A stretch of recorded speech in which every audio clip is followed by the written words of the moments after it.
For 3 centuries, Spain and Portugal ruled vast empires in the Americas, from California to Cape Horn, from the Caribbean to the Andes. These colonies generated enormous wealth for European monarchs through gold, silver, sugar, and forced labor. But by the early 1800s, resentment had been building for generations.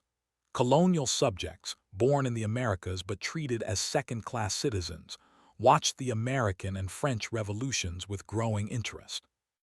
Ideas of liberty, equality, and self-determination spread like wildfire. Then, in 1808, Napoleon invaded Spain, and the world's largest colonial system began to collapse. Within 2 decades, nearly all of Latin America would be free. This is the story of the wars that created a continent, battles fought from Mexico to Argentina, led by visionaries and opportunists, liberating millions while leaving legacies of inequality that persist today. Colonial Latin America was a rigid hierarchy based on birth.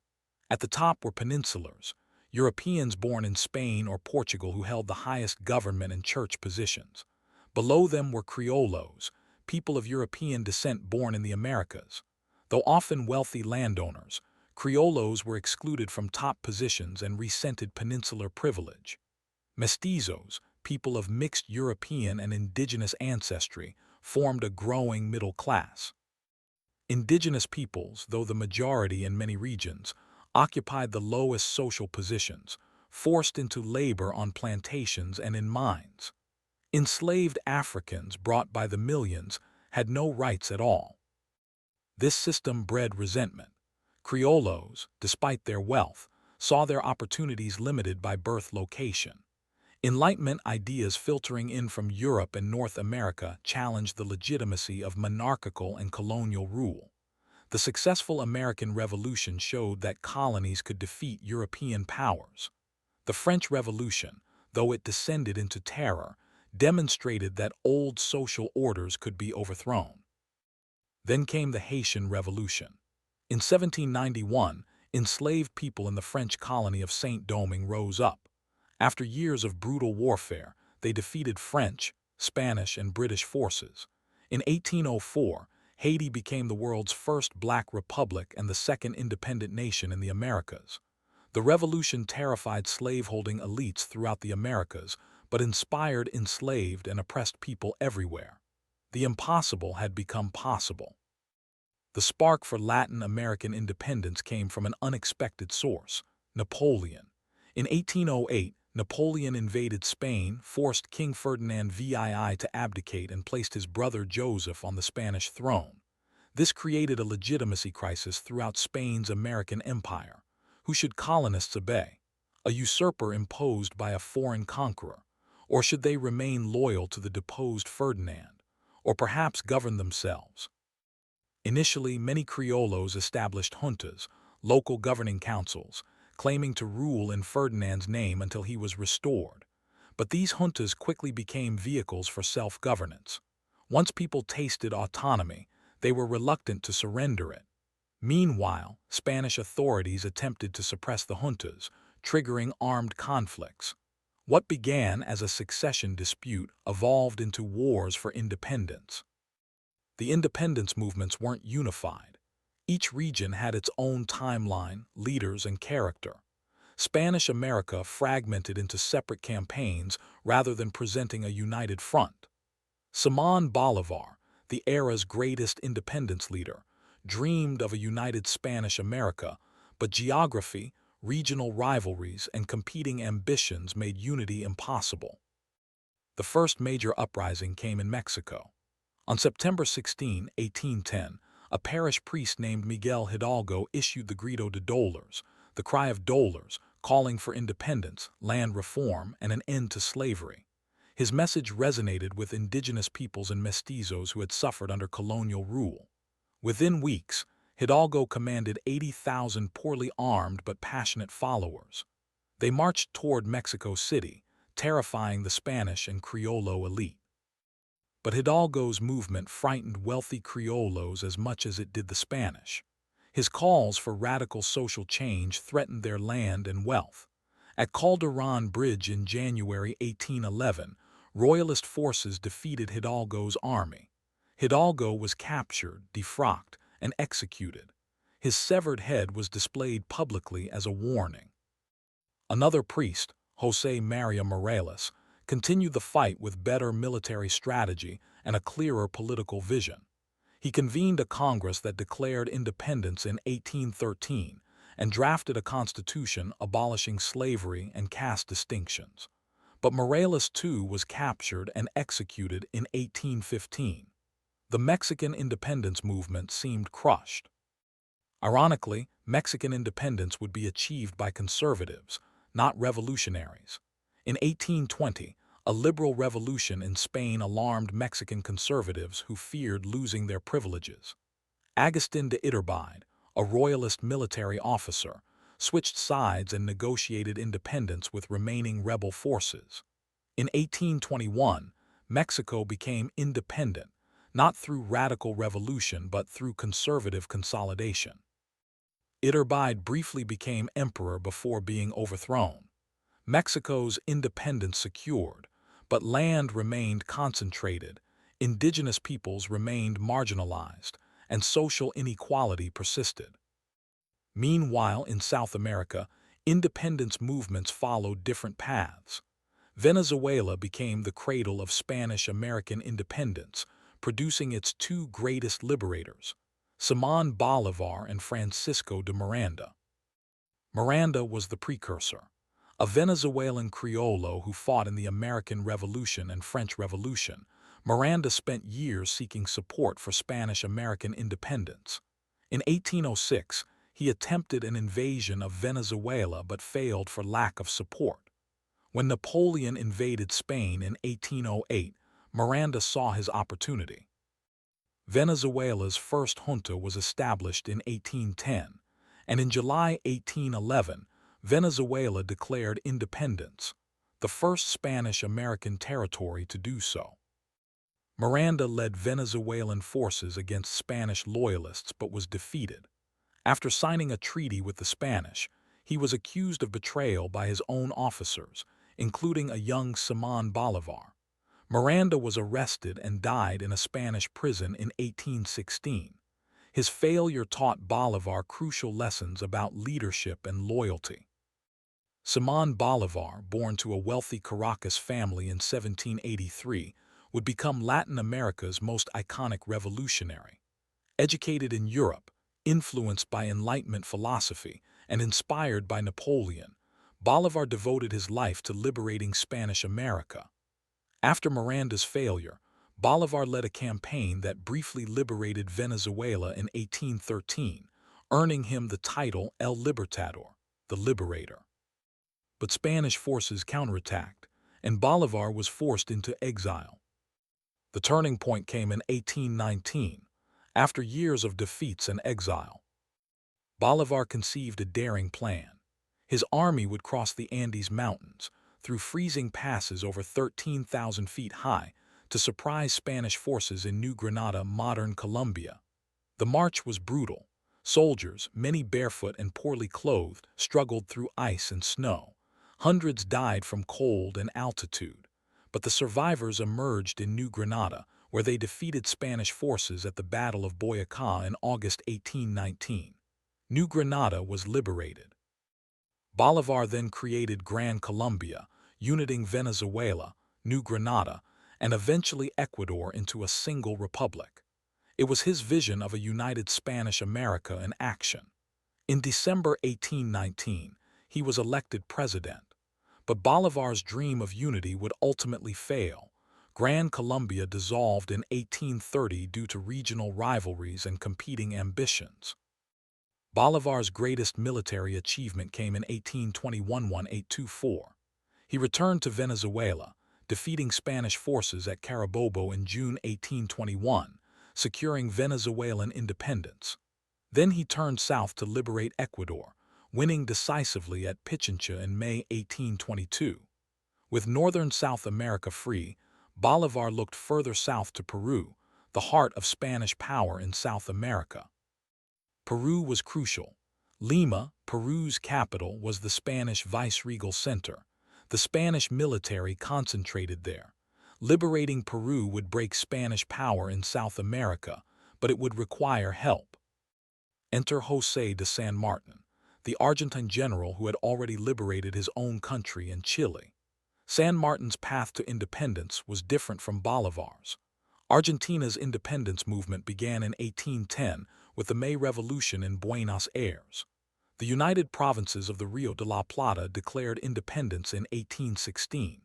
San Martin, who had fought in the Spanish army against Napoleon, returned to Argentina and was given command of the Army of the Andes. San Martin understood that Argentine independence was insecure, while Spanish forces controlled Chile and Peru. In 1817, he led 5,000 men across the Andes, a march rivaling Bolivar's in difficulty. His army defeated Spanish forces at Chacabuco, liberating Chile in 1818 with crucial assistance from Chilean patriot Bernardo O'Higgins. Together, San Martin and O'Higgins established Chilean independence. San Martin then turned to Peru. He landed on the Peruvian coast in 1820 and occupied Lima in 1821, declaring Peruvian independence, but Spanish forces remained strong in the highlands. San Martin needed help. July 1822, Bolivar and San Martin met in Guayaquil, Ecuador. What they discussed remains history's great mystery. No minutes were taken, but the result was clear. San Martin withdrew from the independence struggle, leaving Bolivar to complete Peru's liberation.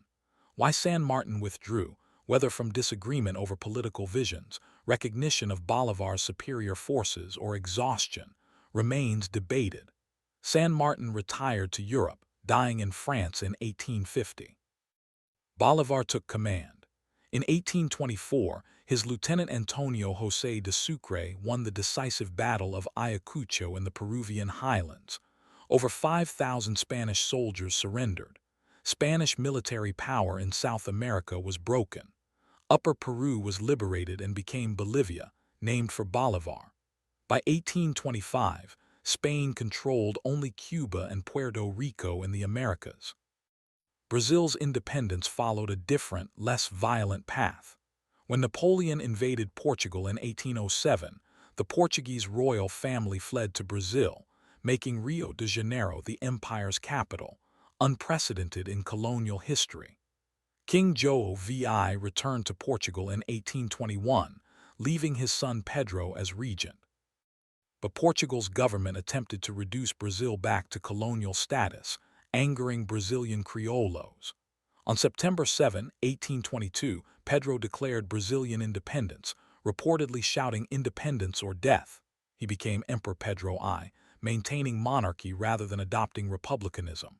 Brazil remained an empire until 1889. This transition, while less bloody than Spanish America's wars, still involved conflicts, particularly in the north. Importantly, Brazil remained unified while Spanish America fragmented, partly because monarchy provided continuity and centralized authority. Brazil's independence also avoided social revolution. Slavery continued until 1888. Land ownership remained concentrated. Indigenous peoples were marginalized. Independence benefited primarily the Criollo elite, who simply replaced Portuguese with Brazilian rulers. The Independence War's aftermath was complex. Military heroes became dictators. Bolivar's Gran Colombia collapsed into Venezuela, Colombia, and Ecuador. The United Provinces fragmented into Argentina, Uruguay, Paraguay, and Bolivia. Central America broke from Mexico, then fragmented into 5 republics. Political instability, caudillismo, strongman rule, and frequent civil wars characterized the 19th century. Why did unity fail? Geography was a major factor. Vast distances, poor communications, and formidable terrain, mountains, jungles, deserts, isolated regions. Regional identities were stronger than continental ones. Economic interests diverged. Leaders' personal ambitions clashed. Without a common enemy, differences that had been suppressed erupted. Social structures remained largely unchanged. Independence was primarily a Criollo achievement. They replaced Spanish authority with their own, but land ownership, wealth distribution, and social hierarchies remained. Indigenous peoples who had fought on both sides gained little. Slavery continued in many countries for decades, Cuba until 1886, Brazil until 1888. Women, despite their participation, gained no political rights. The masses who fought for independence saw little improvement in their lives. Economically, independence brought challenges. Colonial economies had been organized around exporting raw materials to Spain. Independence disrupted these patterns without creating new economic models. British merchants quickly filled the vacuum, establishing economic dominance that replaced Spanish political dominance. Latin America transitioned from Spanish colonies to British informal economic empire. This dependency on exporting primary products while importing manufactured goods would hinder development for generations. Yet the wars achieved something profound. They ended 300 years of colonial rule over the world's largest empire. They created over a dozen independent nations. They proved that colonial peoples could defeat European powers. They spread Enlightenment ideas of liberty, equality, and popular sovereignty. They inspired anti-colonial movements worldwide. The wars also revealed ideological tensions that persist today. Bolivar's vision of strong centralized government clashed with federalist desires for regional autonomy. Conservative monarchists fought liberal republicans. Those advocating social reform confronted those defending existing hierarchies. These conflicts continue shaping Latin American politics. Simón Bolívar ended his life disillusioned. His dream of united Spanish America had failed. Gran Colombia collapsed in 1830 amid civil war. Bolívar resigned the presidency and died of tuberculosis in December 1830 at age 47, famously saying, "Those who served the revolution have plowed the sea." He felt his life's work had been wasted. But history judged Bolívar more kindly. He's now revered throughout Latin America, his name adorning countries, cities, plazas, and currencies. His vision of Latin American unity, though unrealized, continues inspiring integration efforts. His writings on government, liberty, and social justice remain studied. He's recognized as one of history's great revolutionary leaders, alongside Washington, Napoleon, and Mao. José de San Martin, the humble general who sought no glory, is equally revered, particularly in Argentina and Chile. His crossing of the Andes ranks among military history's great achievements. His voluntary withdrawal in favor of unity showed rare selflessness. His decision to live in modest retirement rather than seek power distinguished him from most revolutionary leaders. The independence wars produced other notable figures. Bernardo O'Higgins liberated Chile. Antonio José de Sucre won crucial battles and led Bolivia. Manuel Asintes, Bolivar's companion, saved his life and challenged gender norms. Countless unnamed soldiers, slaves promised freedom for service, indigenous warriors seeking justice, mestizo peasants wanting land, all contributed to independence. Women played crucial but often overlooked roles. They spied, smuggled weapons, nursed the wounded, and sometimes fought. Juana Azurduy in Bolivia led guerrilla fighters. Policarpa Salaverrieta spied for independence forces in Colombia and was executed. Josefa Ortiz de Domínguez warned of plots in Mexico. Their contributions were systematically downplayed or erased by patriarchal societies that couldn't acknowledge women's military and political agency. The Independence War's legacy is ambiguous. They created nations and spread liberal ideas, but they also entrenched militarism and caudillismo. Military officers, having won independence through violence, continued using violence to settle political disputes. This pattern of military intervention in politics persisted through the 20th century. Economic and social inequality survived independence and in some ways worsened. Colonial-era land concentration continued. The encomienda system of forced indigenous labor was officially abolished, but replaced by debt peonage and other coercive arrangements. Racial hierarchies persisted with skin color correlating strongly with social status, a legacy still evident today. Yet independence did matter. It established sovereignty and self-determination, even if imperfectly realized. It created space for democratic institutions to develop, even though this took generations. It began long, ongoing struggles for social justice and equality. The promises of independence, liberty, equality, popular sovereignty, though not immediately fulfilled, became standards against which societies could be judged and towards which they could strive. The wars also demonstrated mixed-race societies' military effectiveness and political potential. Many independence armies were racially diverse, challenging colonial racist ideologies claiming non-Europeans couldn't govern themselves. Leaders like Bolivar advocated abolishing racial distinctions, though implementation lagged behind rhetoric. Independence also fostered cultural nationalism. After independence, Latin American nations developed distinct cultural identities. Literature, art, and music flourished. Educational systems expanded. National symbols, anthems, and heroes were created. This cultural production, building on indigenous, African, and European heritages, created unique national cultures that persist today. The independence wars remain relevant because many issues they raised remain unresolved. Debates over centralization versus regional autonomy continue. Tensions between liberal and conservative visions persist. Questions of indigenous rights, land reform, and social justice that independence leaders discussed but failed to resolve still dominate politics. Military intervention in politics, unfortunately normalized during independence struggles, remained a pattern through the 20th century. From Hidalgo's cry in a small Mexican village to Sucre's victory in the Peruvian Andes, the independence wars transformed a continent. They ended the world's largest empire. They created nations that now comprise over 600 million people. They spread ideas of freedom and self-determination that continue inspiring movements worldwide.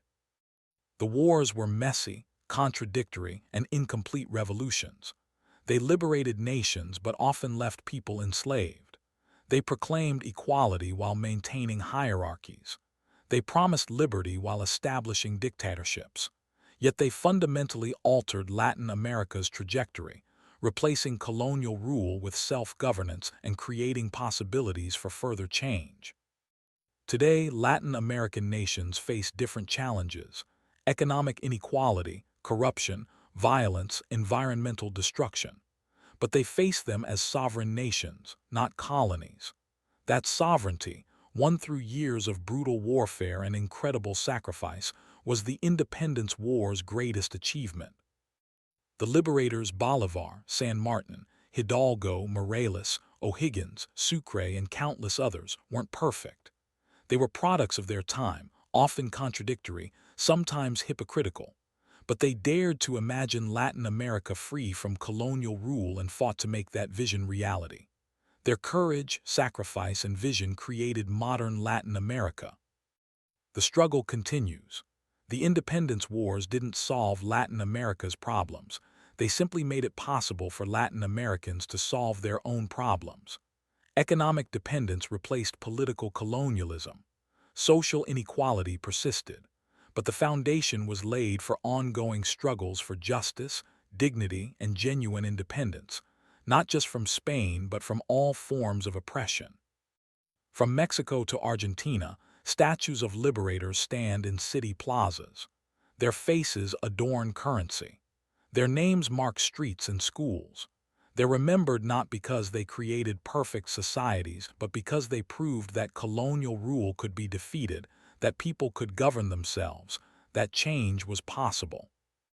In Latin America's ongoing struggle for justice and equality, their legacy remains inspiration and reminder that ordinary people, when united by vision and courage, can transform history.